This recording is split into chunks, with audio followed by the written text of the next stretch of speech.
જી સાહેબ, આજે આરસીસી રસ્તાનું ખાતમુહૂર્ત કરવામાં આવ્યું. કયા રસ્તાનું છે, શું કહેશો? આ સમૃદ્ધ સોસાયટીનો રસ્તો છે.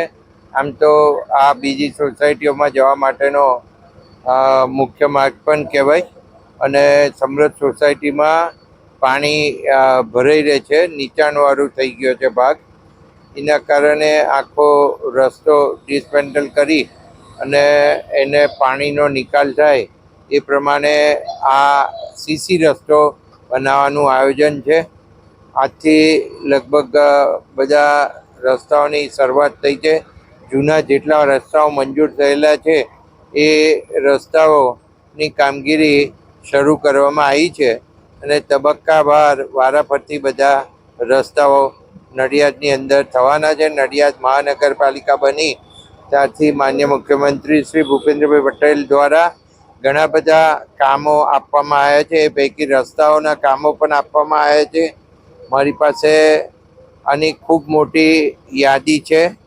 જે નવા રસ્તાઓ કરવાના છે, જે હજુ અમે જાહેર નથી કર્યા, પણ એ જાહેર અમે નજીકના ભવિષ્યમાં કરીશું. અને સમગ્ર મહાનગરપાલિકાની અંદર જે નવા ગામો પણ જે ઉમેરાયા છે એના પણ રસ્તાઓ કરવાના સમાવેશ એની અંદર લેવામાં આવ્યા છે. અને બાકીના મહાનગરપાલિકાની અંદર જે સાવ તૂટી ગયેલા રસ્તા છે, જેની સમય મર્યાદા પૂરી થઈ ગઈ છે રસ્તાઓની, એ તમામ રસ્તાઓ સરફેસ કરવામાં આવશે.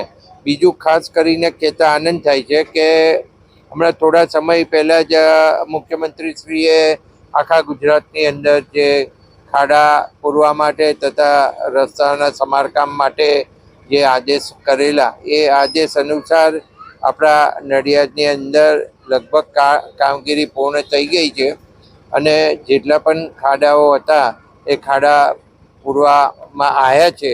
અને જે જગ્યાએ કાર્પેટનો પટ્ટો મારીને પણ પેચ કરવું પડે, ધારો કે દાંડી માર્ગ છે તો એ નેશનલ સેન્ટ્રલ ગવર્મેન્ટનો માર્ગ છે, તો એની પર પણ આપણે પટ્ટા મારીને પેવર પટ્ટા મારીને પેચકામ કર્યું છે. અને સાથે સાથે સીસી રસ્તો પણ લઈ, જે જગ્યાએ સાવ તૂટી જાય, પાણી ભરાઈ જાય, એ બધી જગ્યાઓ પર સીસી રસ્તો કરીને પણ આ કામગીરી કરી છે.